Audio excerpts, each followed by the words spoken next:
อดใจไม่ไหวเลยนะคะ ขอโยกย้ายนิดๆนะคะ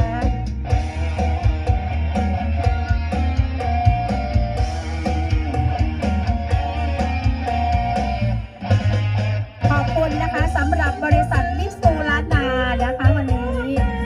เป็นผู้สนับสนุนนะคะแล้วก็บริษัทโตโยต้าเชียงรายนะคะบริษัทอีซูซูนะคะเชียงรายนะคะขอบคุณโรงหม้อหินเอสโตนนะคะที่ให้การสนับสนุนน้ำดื่มนะคะ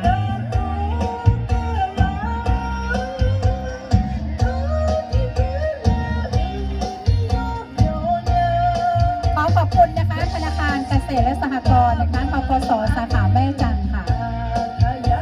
บริษัทนิ่มซี่เซ็งสาขาแม่จันทร์นะคะผู้สนับสนุนหลักนะคะธนาคารออมสินสาขาแม่จันทร์ค่ะกระทรวงการพัฒนาสังคมและความมั่นคงของมนุษย์นะคะ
ขอเสียงปรบมือด้วย